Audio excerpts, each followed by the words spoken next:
મારું નામ કટારા નેન્સીબેન રાજેશભાઈ. હું આજે જો મને ગાંધી મળે તો એના વિશે બે શબ્દ બોલીશ, તો આપ સૌ શાંતિથી સાંભળજો. ભૂલચૂક થાય તો મને માફ કરજો.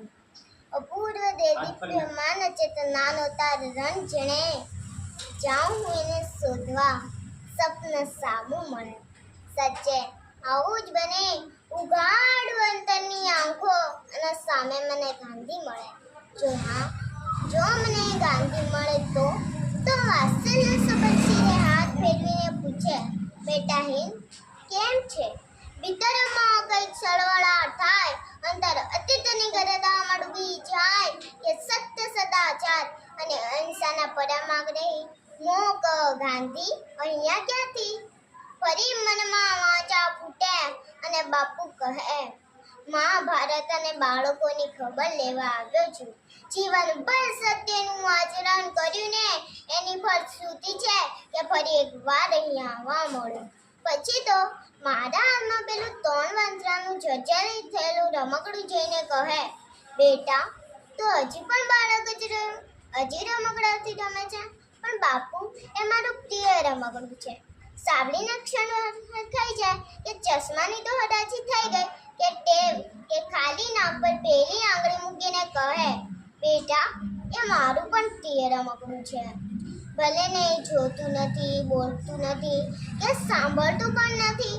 રમકડું વચમાં જ બોલી ઉઠે, તમે તો ચાલ્યા ગયા બોલીને રામ, પણ જેવું બત્યું તમારું જીવન કે ખબર નહીં ક્યાં ગયો તમારો સંદેશ.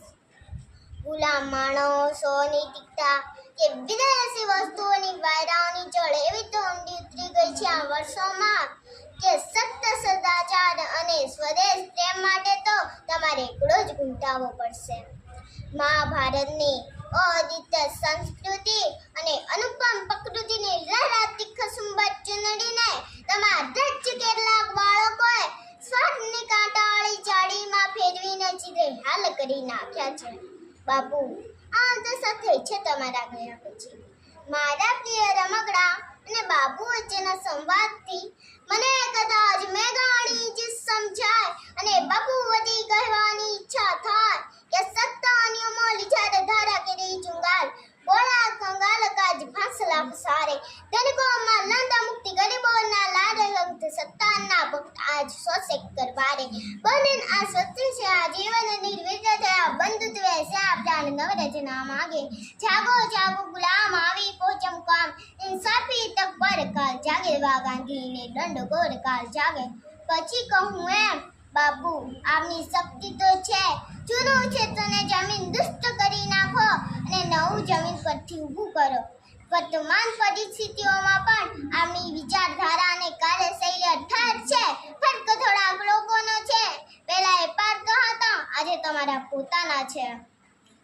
પછી તો બાપુ મને આવી વખતે વધારે કશું ના કહેવા દેતા અને કાયમનું પેલું બોબલું મિલાવીને એમ જ કે, જ્યારે દીવાના દરે કોઈ, જ્યારે ઘનઘોર તૂફાની રાતે બાર વાગશે તને જોઈ ત્યારે આમ નિવીને સળગી જઈને સૌ નદીઓ એકલો થાને રે. જો તારી હક સુની કોઈ ના આવે તો તું એકલો જાને એકલો જાને એકલો જાને.